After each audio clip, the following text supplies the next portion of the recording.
Buenos días, mis estimados. Espero estén todos bien en esta clase de la segunda unidad de ejercicio de la auditoría interna. Lo primero que tenemos que hacer en el ejercicio de la auditoría interna es conocer los elementos que nos rigen. Como ustedes sabrán, en las asignaturas que le han dado sobre auditoría externa, existen las normas internacionales de auditoría. Para el ejercicio de la auditoría interna no es diferente.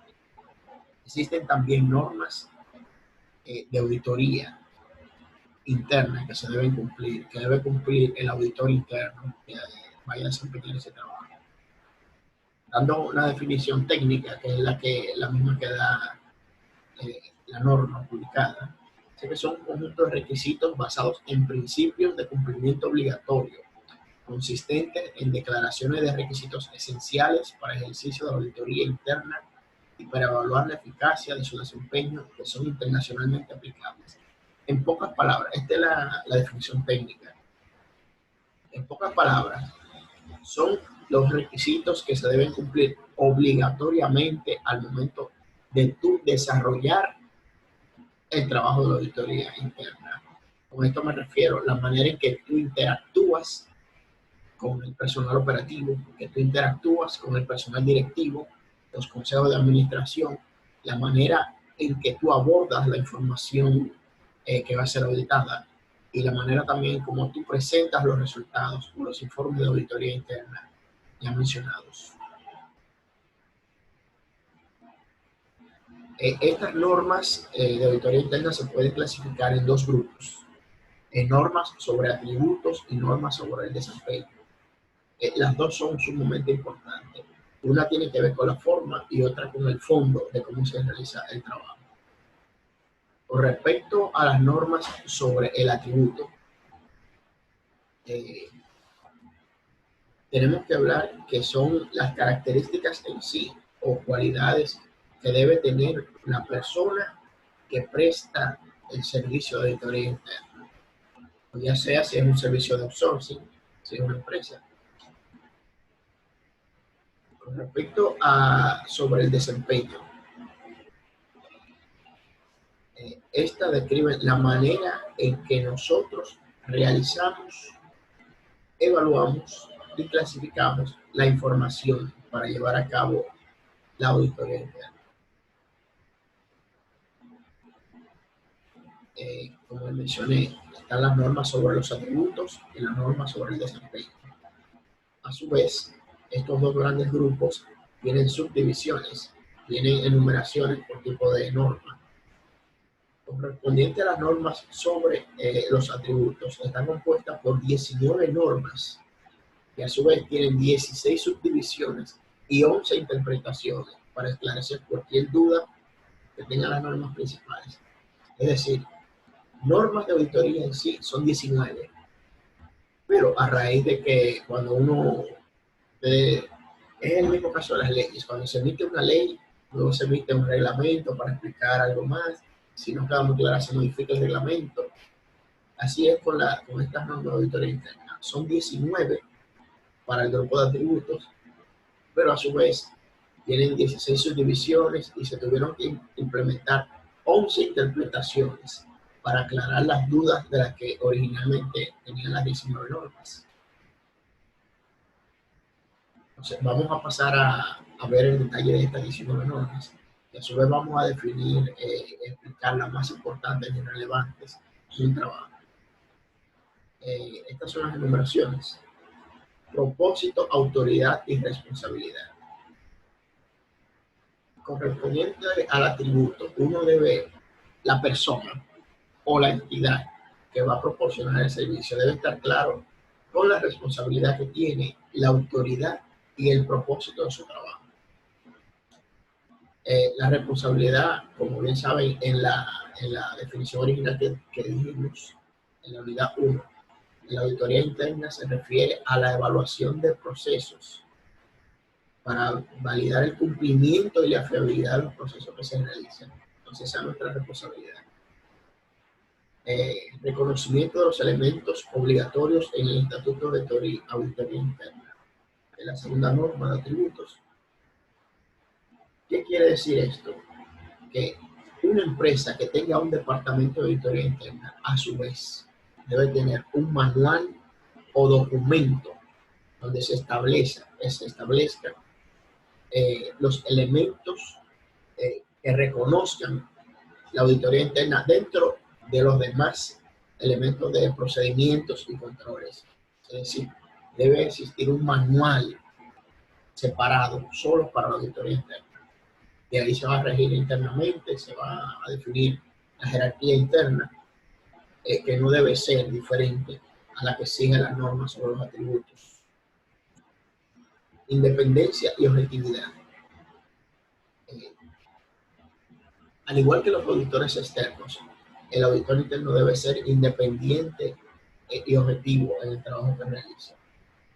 Siempre en las clases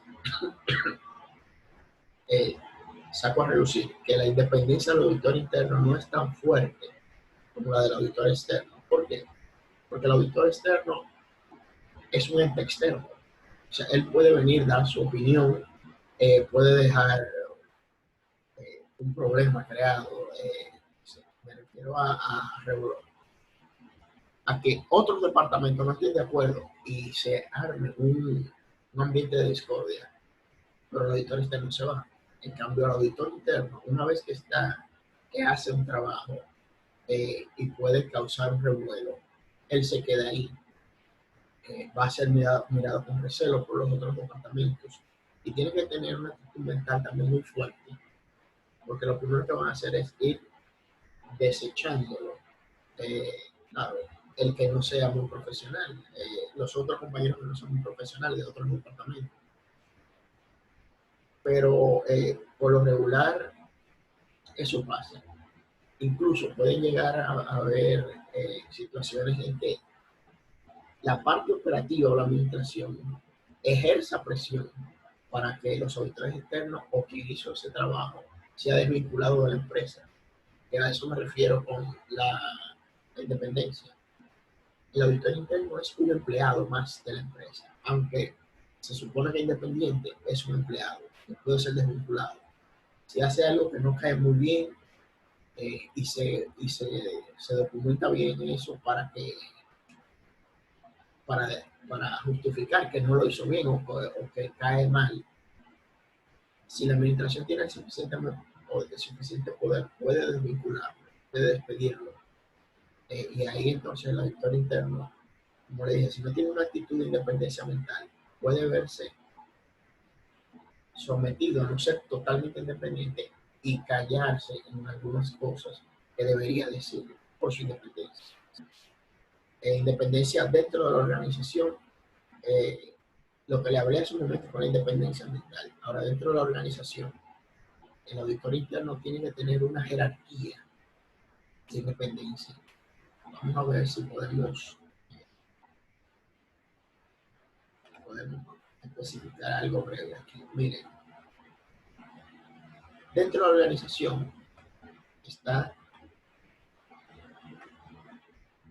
la administración, vamos a ponerle así, y está la auditoría interna. Escúchame la escribo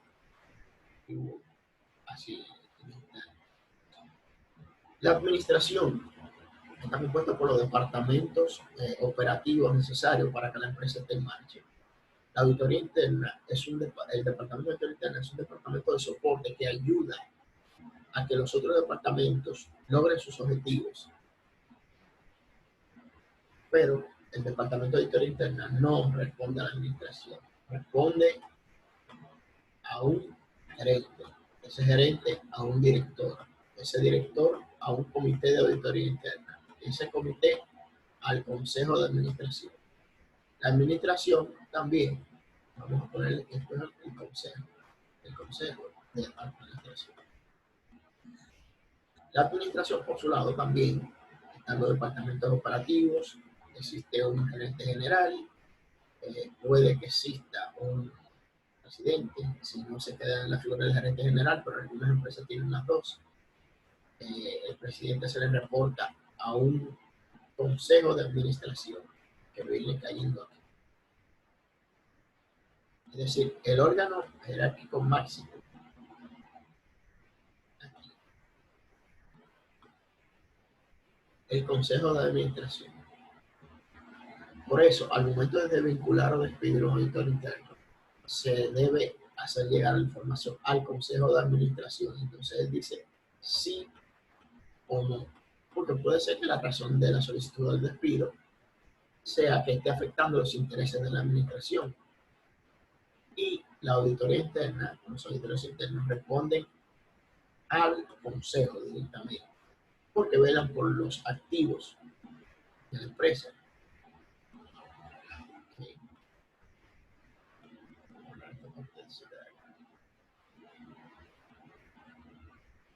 Muy bien. Entonces, interacción directa con el consejo, a eso me refiero. El director, eh, mencioné, el director de auditoría interna,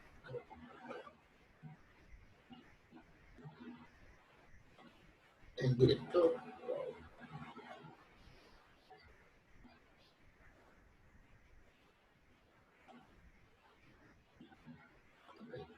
el director de auditoría interna es quien se comunica con el consejo de administración. Ahí que comunica los resultados de cada auditoría realizada, los planes a futuro sobre la planificación del departamento, sobre posibles proyectos y cualquier otra inquietud o información que sea relevante para el Consejo de Administración. Entonces vamos ahora con este. El papel del director ejecutivo de auditoría interna, además de la auditoría interna. Miren, este papel es, eh, este rol es más burocrático que otra cosa. Vamos a decirlo burocrático, sino que no es tan operativo. El director a su vez delega, este es el director, a su vez el director delega en gerentes.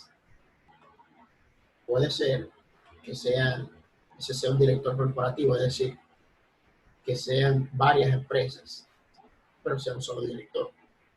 Entonces, cada empresa, por lo regular, podría tener un gerente.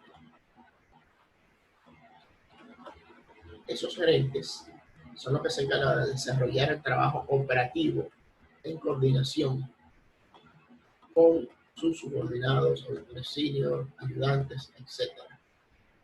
Y los resultados de aquí pasan para acá.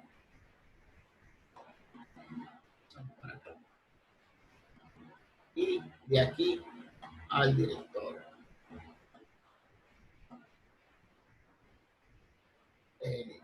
Y cualquier inquietud también puede dar ambas vías, que tenga el Consejo de Administración, se la va a externar al director para que hagan énfasis en determinados grupos que quieren resolver.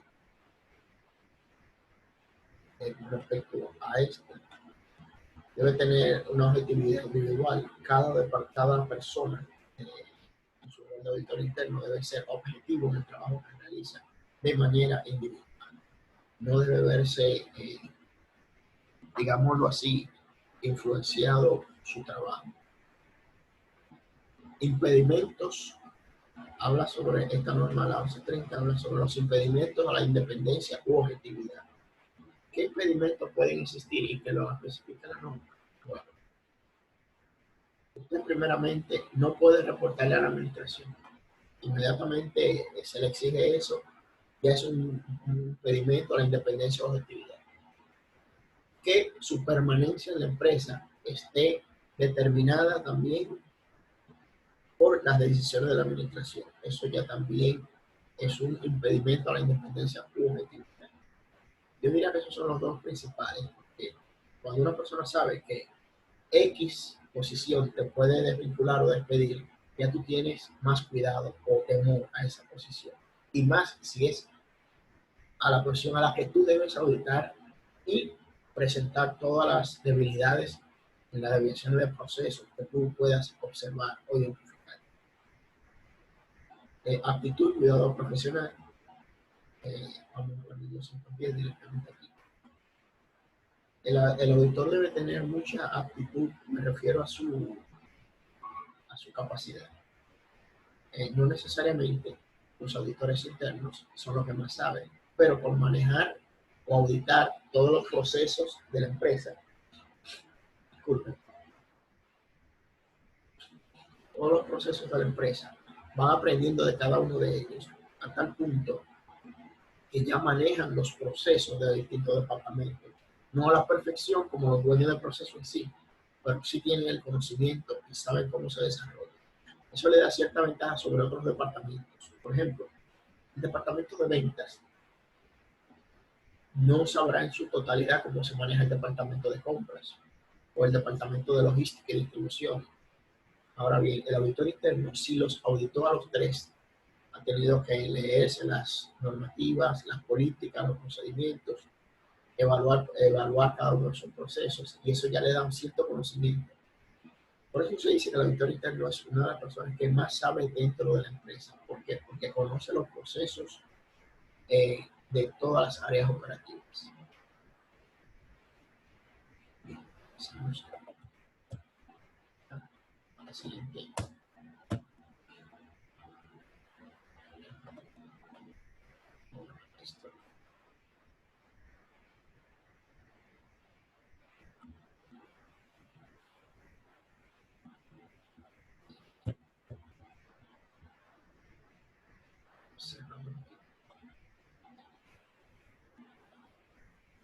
Normas sobre los atributos del cuidado profesional, al igual que las normas internacionales de auditoría, específicamente las generales. Debemos ser cuidadosos en el trabajo profesional que hagamos, porque puede darse el caso que así ha pasado. En las empresas se han hecho, en algunas empresas se han hecho fraudes, desfalcos, y el trabajo del auditor interno, si no se contrata a un especialista externo, sirve como soporte para tú someter a la justicia al empleado o al empleado que hizo el daño interno, el fraude interno. Y si nuestro trabajo no se hace con el debido cuidado profesional, puede caerse el expediente. Es decir, nosotros, al igual que los demás profesionales del área financiera, trabajamos para terceros. Desarrollo profesional continuo. El auditor interno requiere mínimo un total de 60 horas de capacitación de manera anual. Es decir, que esto no lo cumplen todas las empresas. Una gran mayoría no lo cumple, pero es lo que sigue la norma. El auditor interno debe tener mínimo 60 horas de capacitación cada año. Esa capacitación deben ser orientadas al tipo de labor que realizan. Si es una empresa de manufactura, deben ser enfocadas a procesos operativos del área de producción, de manufactura, pero con gran énfasis en la labor que realiza la empresa. Como les dije, no todas las empresas le pagan 60 horas. Muchas de estas capacitaciones pueden ser gratuitas, pero una gran cantidad de empresas no cumple con esos requisitos.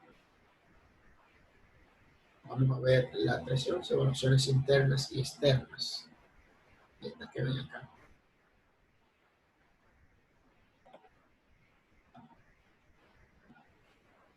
Muy bien. Las evaluaciones internas, una vez que termina un proyecto de auditoría, es decir, ya sea que se trabaja en la cuenta por cobrar, en el inventario, el gerente debe hacer una evaluación de ese trabajo individual, tanto al senior que trabajó, a los juniors. A su vez, el director va a evaluar al gerente por cada uno de sus proyectos. Y existen lo que son las evaluaciones externas. Las evaluaciones externas vienen más enfocadas a la calidad y son realizadas por entidades externas. Se establece que cada 5 años el Departamento de Auditoría Interna debe ser evaluado para confirmar si está dando el resultado que requiere la empresa. Una de las métricas que se utiliza y por la que yo no estoy muy de acuerdo es en la cantidad de informes emitidos. Es decir, si un departamento emite muchos informes de auditoría, según esta métrica, significa que está dando muy buenos resultados. pero puede ser que esos informes no tengan la calidad suficiente, no estén agregando el valor necesario que requiere la empresa, y no estén consiguiendo los ahorros económicos, o evitando los impactos económicos a la empresa. Por eso yo estoy un poco en desacuerdo, muy de acuerdo con este método de evaluación. Últimamente no está en la norma, pero yo he visto algunas grandes firmas de auditores externas, por cierto, que, que hicieron un trabajo en un lugar donde yo estuve, y ellos se estaban enfocando, vi que el enfoque que estaban trayendo era diferente. Es decir, no se estaban enfocando en cantidad de informes, sino estaban evaluando el tiempo que invertía cada auditor. Tiraban una métrica más o menos del tiempo que le llevaba a desarrollar cada trabajo de auditoría, el salario de cada auditor, para establecer un margen de costo por hora de cada trabajo y ver qué tan beneficioso económicamente sea el auditor. Y entonces estaban evaluando los componentes de lo que hacía cada auditor: tiempo, trabajos sacados, tipo de actividad que realiza, para determinar si era efectivo en sí. Eso estuve muy de acuerdo, porque ahí tú determinas, primero, en qué se pasa el tiempo del auditor interno. Es la única métrica de medirlo a través de su tiempo, sus horas hombre. Y también evaluar las actividades que realiza. Y en final, la métrica de la norma de auditoría interna, que es sobre los informes. Entonces, primero evaluamos al candidato y después los resultados que dan. Eso lo vi bien. Entonces, vamos, esto es muy importante. La 1321, utilización de cumple con las normas internacionales para el ejercicio profesional de la auditoría interna. Y la de declaración de incumplimiento. Estas dos coletillas son coletillas. Coletillas me refiero a pequeñas reseñas en los informes. Cada vez que se emite un informe de auditoría interna, obligatoriamente debe ponerse la coletilla cumple con normas internacionales para el ejercicio profesional de la auditoría interna. Es decir, el trabajo realizado cumple con las normas internacionales de auditoría interna. En caso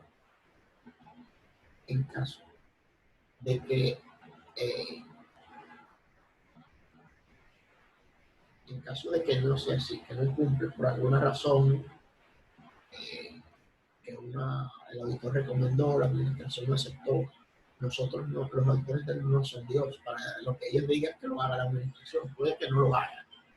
En caso de que no lo haga, se hace una declaración de incumplimiento. O sea, desde ahí ya se ve que el informe viene con una nota negativa. Se incumplió con tal situación. Entonces, una declaración de incumplimiento.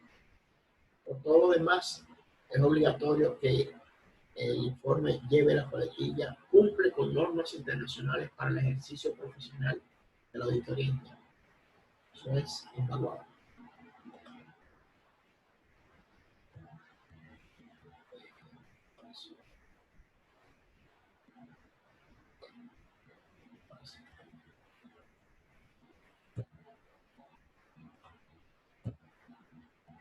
Entonces, vamos a hablar ahora sobre las normas de la auditoría interna correspondiente al grupo de desempeño. Estas son las que se refieren en el fondo de cómo uno hace las cosas. Este grupo de normas está compuesto por 33 normas, que a su vez tienen 38 subdivisiones y 17 interpretaciones para esclarecer cualquier duda. Aquí se va complicando la situación, porque hay un mayor número de normas y hay un mayor grado de complejidad, que ya vemos cómo debe realizar. Aquí ya se habla de cómo se debe realizar el trabajo en la auditoría interna. Vamos a ver estas normas. Administración de la actividad de auditoría interna, vamos a mencionar sobre algunas de las más típicas.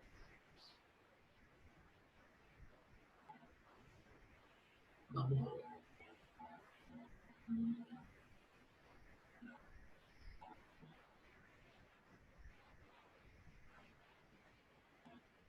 Vamos a hablar sobre la planificación.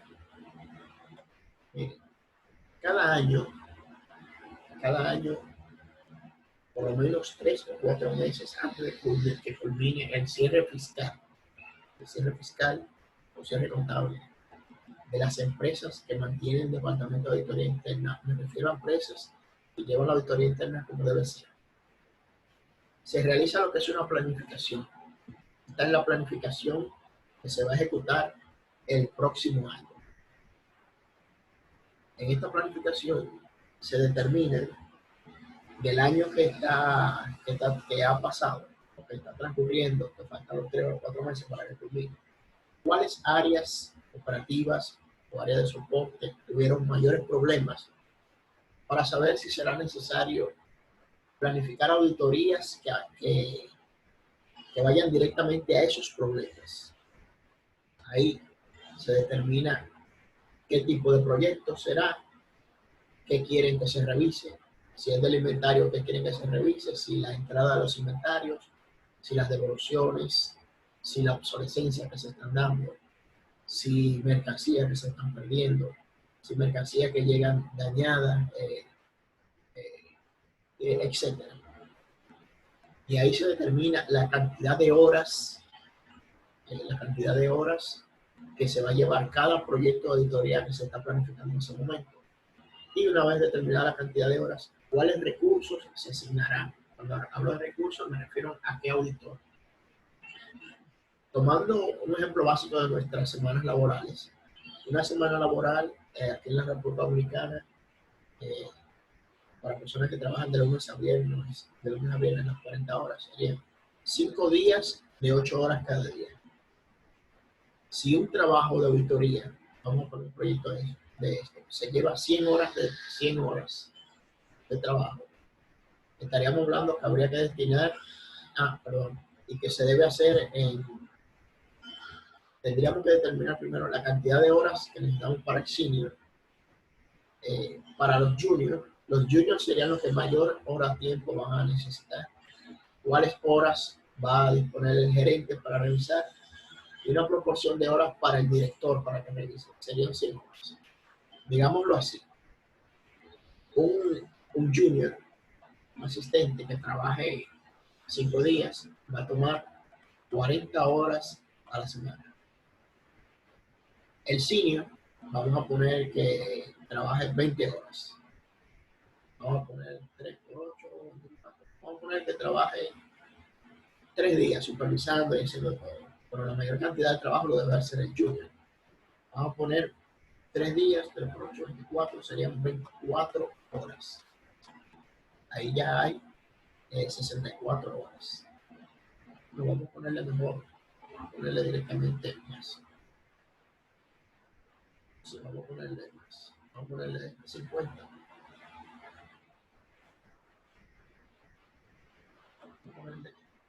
Vamos a ponerle 7, 8 días. 7 días, 7 días.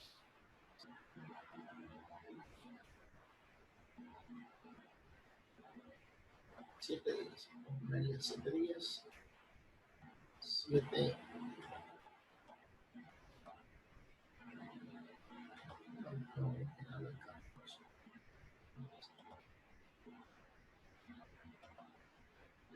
Vamos a poner 50 horas adicionales al junior.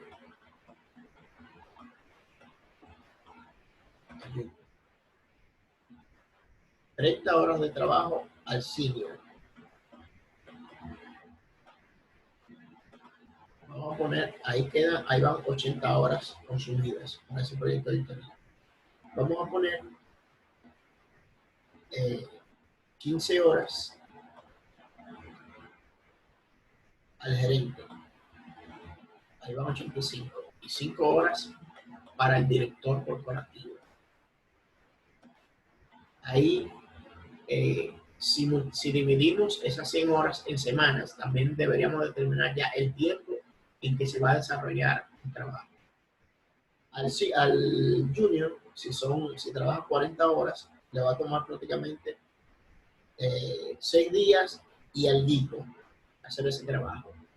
Entonces, ese trabajo, a su vez, va a ir siendo supervisado por el senior, que no va a estar el día completo, va a tener otros proyectos a su cargo con otros juniors. Entonces, él va a estar ahí entrando, revisando, le dice que tiene que hacer esto. Y el gerente, a su vez, se va a reunir menos veces con el senior, porque se supone que el senior tiene un trabajo más depurado. Y el gerente ya viene teniendo ya un resultado final, que es para verlo en 5 horas con el director. La primera hora puede que revise, diga, no, haz tal y tal cosa, hasta que se cumple el proyecto. Algo muy común que pasa es que a veces los presupuestos no se cumplen. Si son 100 horas, puede que se lleven más. Ahí es que viene lo que se llama, se explotó el presupuesto de horas. Lo que dijimos que íbamos a hacer en 100 horas, se nos llegó 120, 130. Ya ahí, esa es una métrica también, perdón, para evaluar los departamentos de auditoría y los auditores internos. ¿Qué tanto tú te desvías de los presupuestos? Lo que significa o que no fuimos eficientes realizando el trabajo o no fuimos eficientes planificando el trabajo. Cualquiera de las dos que dé es una reseña negativa para el auditor o para el departamento. Entonces, comunicación y aprobación. Una vez que esta planificación está realizada, se mostró al Consejo de Administración, viene lo que es la comunicación y aprobación. El Consejo de Administración informa al presidente de la empresa o al gerente general, en caso de que solo sea un gerente general, de que esos son los trabajos editoriales que se van a hacer en el año. Sí. Entonces, a su vez, ese presidente o ese gerente general permea a sus departamentos para que estén avistos que en ese año los auditores externos se van a acercar a hacer X trabajo. Esto puede hacerse de dos maneras. Puede que el Consejo de Administración, luego de aprobado, le vaya dando a la presidencia la planificación completa para que tenga una visión, o se lo pueden dar diluidamente, es decir, en este mes vamos a trabajar esto, y solamente se lo informan unos días antes de iniciar. Por ejemplo, en este mes vamos a iniciar con un trabajo de las cuentas por cobrar. Hablan con la presidencia, el gerente general le dice, mira, por favor, comunica, informa a tu personal, a los distintos departamentos que vamos a trabajar las áreas cuentas por cobrar. Entonces, ahí ya se permea y va bajando la información. Entonces, vamos a hablar informe a la alta dirección y al consejo. Con respecto al informe, aquí ya nos estamos yendo al resultado final. Luego de realizar la auditoría interna, se presenta el informe a la dirección, al consejo de administración sobre los resultados encontrados. Bien.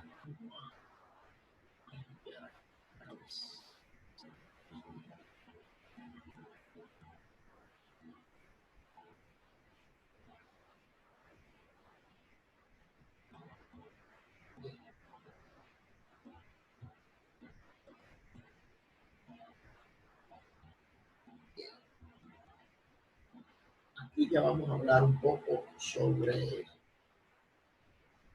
el trabajo en sí. Es decir, le hablé hace un momento sobre la planificación de la auditoría, se planifican distintos proyectos. Este es en sí cómo se maneja un proyecto a la vez. Bien. Primero, debe existir lo que es una planificación del trabajo. Si yo hablé de las cuentas por cobrar, lo primero que yo tengo que determinar qué es lo que yo necesito de la cuenta por cobrar. Ya en la planificación original ya yo tengo las horas que se me van a llevar, los auditores que van a trabajar. Si se tiene que, cuando hablamos sobre consideraciones sobre la planificación, como les dije, esto se hace 3 o 4 meses antes de que culmine el año y va a tomar efecto para el año entrante. Ahora, puede ser que en el año entrante, cuando se vaya a realizar, hayan algunas situaciones que no se preveyeron o que resultaron y no estaban contempladas y se tengan que hacer ciertas modificaciones. Con eso nos referimos. Entonces, el objetivo del trabajo, si es a la cuenta por cobrar, ¿qué es lo que buscamos? que las cuentas por cobrar se están durando mucho para cobrar, por ejemplo, que las cuentas por cobrar, muchas se están quedando en morosidad. Ese puede ser uno de los objetivos. El objetivo que se especifique. Entonces, el alcance. ¿Qué alcance va a tener este trabajo? Bueno, yo voy a auditar las cuentas por cobrar de los clientes. Puede también existir una clasificación de los clientes que tenemos que son supermercados, de los clientes que tenemos que son mayoristas, de los clientes que son detallistas. O sea, podemos tener un enfoque bien clasificado si así lo queremos. Si no, lo hacemos de un total. Siempre es bueno seccionar, porque así te da mayor grado de exactitud y resultados para fines de auditoría interna. Entonces, el alcance también implica la fecha que yo voy a cubrir, es decir, si voy a auditar esas cuentas por cobrar del 1 de enero al 31 de marzo, o del 1 de febrero al 29 de febrero, o de mayo a junio, es decir, así. También tengo que especificar la fecha que voy a cubrir. La asignación de los recursos, determinada ya aquí en lo que es la planificación, pero como le dije, si hay nuevas modificaciones a la planificación, aquí se asignan los recursos, el auditor, el senior, excelente. Lo que es el programa de trabajo, la NIE PAI 2240. En este programa de trabajo vamos a especificar los procedimientos o tareas que vamos a realizar para llevar al trabajo de auditoría. Uno de esos procedimientos podría ser, bueno, analizar todas las facturas, cuantificar todas las facturas de crédito que tuvimos durante el periodo que vamos a marcar. De ahí ya determinamos las cuentas por cobrar reales. De esas, ¿cuántas fueron devoluciones? ¿Cuántas se volvieron obsoletas? ¿Cuántas el cliente tuvo quejas o reclamos? Es decir, dependiendo lo que estemos buscando, así vamos a deber enfocar el procedimiento. El desempeño del trabajo, eso va muy ligado a lo que será la evaluación interna que le mencioné hace un momento. Es decir, el senior debe evaluar cómo va, monitoreando cómo va desarrollándose el trabajo, para ir notificándoselo al gerente.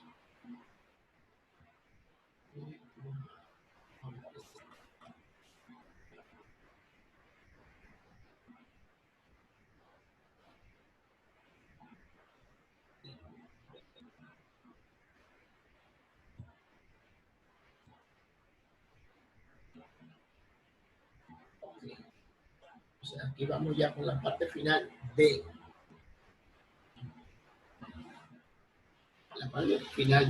proyecto de auditoría que se realizó. Análisis y evaluación. Aquí nos estamos ya enfocando al desarrollo de esos procedimientos que mencionamos anteriormente.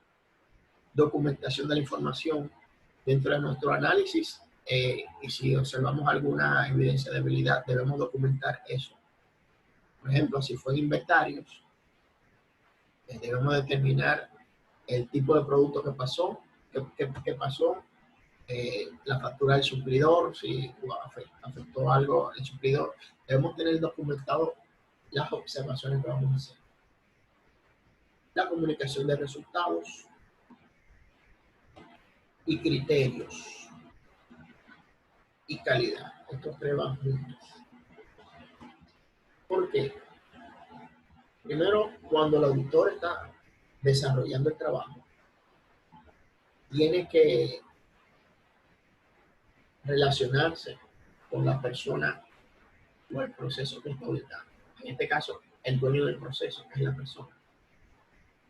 Y deben llegar a un acuerdo del trabajo que se realizó. Si hay alguna observación, el otro departamento o el proceso debe estar de acuerdo. Para que cuando vaya escalando la información, siga llegando al mismo consenso. Que allá arriba no hayan desacuerdos, que eso no es así, que eso no es así. Bien. Déjenme ver, difusión de resultados. Esta ya es la manera en cómo se distribuye el informe de auditoría interna. Primeramente, se comunica al gerente, que afecta directamente al gerente operativo. Luego, una reunión con el gerente general y ese gerente operativo. Y luego se autoriza a que suba a la administración o al consejo de administración.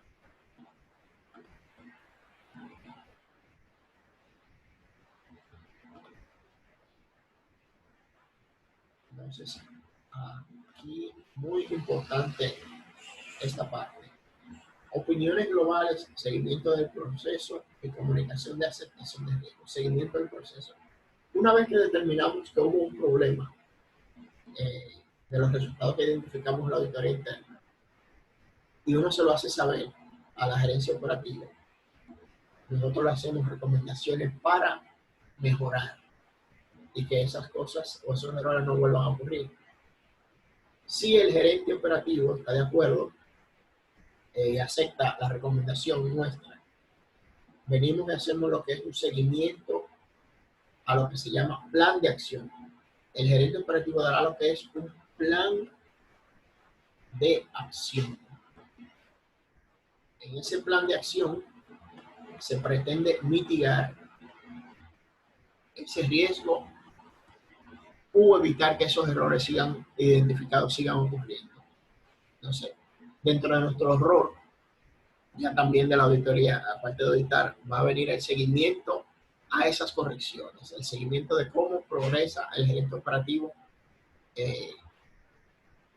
corrigiendo esas debilidades que notificamos. Esta es la parte más importante. Bien. Entonces, el código de ética, muy importante. Tanto los auditores externos, los CPA en base al Instituto de Contadores de la República Dominicana, tenemos nuestro código de ética. La auditoría interna también tiene su código de ética. Y el propósito del código de ética del Instituto de Auditores Internos es promover una cultura ética en la profesión. Es decir, promover que todos actuemos de manera ética. ¿A qué nos referimos con ética? Apegados a los valores y a los lineamientos que nos dan estas normas de auditoría interna. Y se aplica tanto de manera individual a los auditores como a las entidades que proveen ese tipo de servicio. Dentro de los principios que tenemos en nuestro código de ética están estos 4. Integridad, refiriéndonos a la honestidad, diligencia y responsabilidad que debe mostrar el auditor.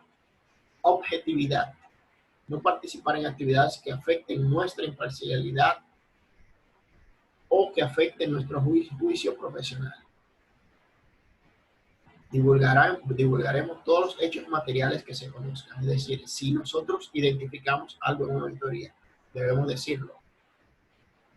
Como les mencioné, el tema de la independencia. Muchas veces el auditor, por la estructura jerárquica en que hay muchas empresas, le reporta directamente a la administración. Y eso hace que cuando encontremos un hecho material o un hecho importante que afecta a la empresa, no lo divulguemos porque la administración no nos deja. Eso no debe ser así. Confidencialidad. Seremos prudentes en el uso de la información que manejen y no se lucrarán de las mismas. El auditor interno tiene cierto privilegio porque tú auditar todas las áreas operativas de la empresa, muchas veces tiene acceso a información clasificada, privilegiada. Dentro de esas están las actas de asamblea presentadas, discutidas y preparadas por el Consejo de Administración, donde se plasman las estrategias que sigue la empresa para su desarrollo continuo o cualquier tipo de adquisición de activos, venta de acciones, etc. Manejamos información muy privilegiada. De ahí el punto que cada auditor interno, por lo regular, se le exige que firme de manera anual un convenio de confidencialidad. Es decir, en muchas empresas firman un único cuando tú entras, pero lo correcto sería todos los años firmar uno. Porque eso mantiene fresca en la memoria del auditor. Y también, al hacerlo tú de manera anual, estás englobando todos los hechos de ese año exclusivamente. Competencia. Realizarán trabajos acorde a su capacidad. Siempre que se haga un trabajo, el auditor interno debe estar preparado. A eso me refiero también con las 60 horas de capacitación. Las 60 horas de capacitación son enfocadas por esa razón al tipo de labor de actividad que desarrolla la empresa, para que ellos se capaciten en función de lo que necesita la empresa. Y hasta aquí, mis estimados, esta unidad 2. Esta unidad 2 y la 1 serán incluidas para nuestro primer parcial. Así que les deseo que estudien mucho y que les vaya bien. Hasta nuestro próximo encuentro.